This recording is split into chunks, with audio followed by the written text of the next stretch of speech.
Centrafricaines, Centrafricains, mes chers compatriotes, la situation de notre pays, la République centrafricaine, nous interpelle tous, dignes, fils et filles de la République. Nous assistons aujourd'hui à une crise politico-militaire due à une coalition rebelle, le Séléka, qui est à la porte de la capitale centrafricaine Bangui, après les prises successives des villes de Birao, de Ndélé, de Kagabandoro, de Bria, de Bambari, de Sibut. Ils s'affrontent pour la prise de la ville de Damara, dernier bastion loyaliste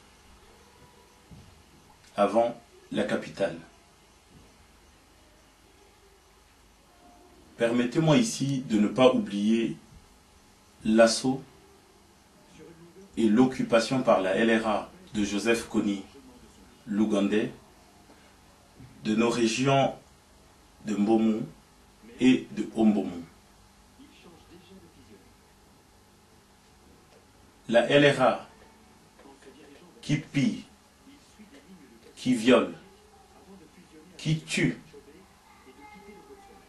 et recrute de force nos enfants mineurs et adultes pour sa cause macabre, asservissant ainsi toute une population laissée à l'abandon.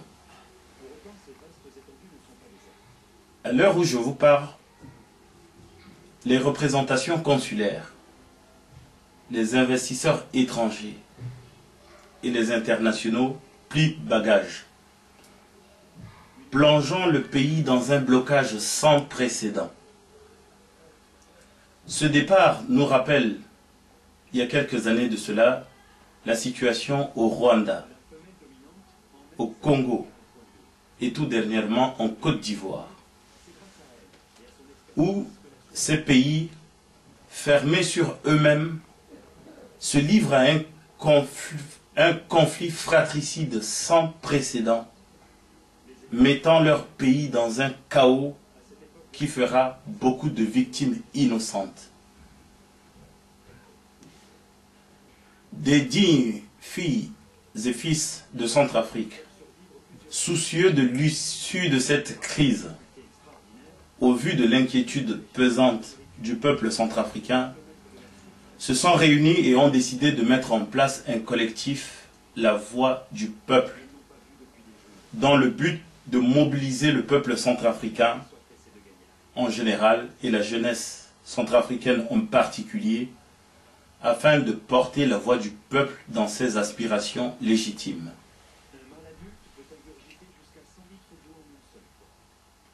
De provoquer une prise de conscience, de susciter des débats, des réflexions, des interrogations, afin de trouver une solution durable à cette crise qui se suive et malheureusement se ressemble.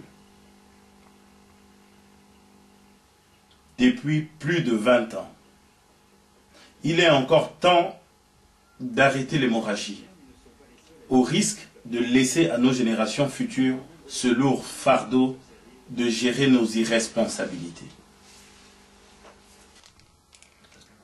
Cette irresponsabilité des uns et des autres qui crée une situation de conflit perpétuel et de tension persistante intolérable, qui laisse de côté le peuple, les malades et les orphelins abandonnés, les chômeurs frustrés, les retraités et les étudiants sans ressources, les personnes handicapées isolées, l'armée nationale mise à l'écart, humiliée, frustrée et vexée au profit des milices reconverties de temps en temps en bandits de grands chemins. Les paysans ignorés, les coups tordus et autres manœuvres d'intimidation et de déstabilisation prennent le pas sur la logique. Ajoutons à cela l'amateurisme d'une partie de la classe politique qui manque d'idéologie. Le sang a assez coulé. La souffrance a assez duré. Notre histoire est si sombre qu'on se demande combien de temps encore durera tout ça. La question est de savoir ce que demande le peuple. Que cette interpellation capte notre attention. Car de nos jours, les hommes politiques en démocratie se livrent à un exercice qui est la profession du foi. Nous croyons qu'ils ont gardé la profession, mais ont perdu la foi. Leur capacité d'agir devient incertaine, leur volonté est par conséquent mise en cause. Les inquiétudes du peuple vont en croissant et non en diminuant. Aimer la République centrafricaine, c'est l'honorer. L'honorer dans ses valeurs, l'honorer dans l'esprit de ses ancêtres. Le père fondateur Barthélemy Boganda a placé son action sous le signe de l'émancipation oubanguienne. Cette quête pacifique d'une autonomie qui nous mènera à l'indépendance du 13 août 1960. La main nue, il lutta contre les dérives du colonialisme afin d'asseoir une république centrafricaine libre, indépendante, ouverte au monde par le Zokwezo. Cet acte héroïque devrait rester présent dans notre esprit et diriger nos luttes pour l'épanouissement total de notre beau pays, la République centrafricaine.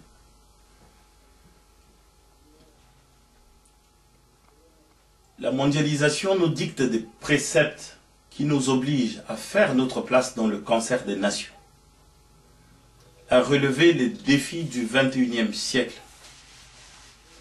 L'enjeu aujourd'hui est politique, économique, écologique, géopolitique. Une autre orientation est possible. Une manière saine de faire la politique est possible. Une minute peut changer le monde. Et ces préceptes, disait Nelson Mandela. Demandons-nous au peuple centrafricain ce qu'on fera pour notre pays et non ce que le pays fera pour nous. Notre pays est confronté à un tournant décisif de son histoire. Cherchons les modalités de ce tournant pour réécrire ensemble une nouvelle page de l'histoire. Peuple centrafricain, l'heure n'est plus à la division. Préparons-nous à l'issue de cette crise et à la justice d'après-crise. Agissons pour la démocratie et les droits de l'homme. Le chantier est vaste. Rien n'est impossible, car il n'y aura pas de fatalité. Que cela ne soit pas un énième partage de postes d'intérêt entre copains, pour ne pas être obligé de répondre à cette question qui est, je cite, « Votre pays est riche. Pourquoi est-il classé parmi les pays les plus pauvres au monde ?» Fin de citation. Ravalons nos haines en passant avant tout l'intérêt supérieur de la nation.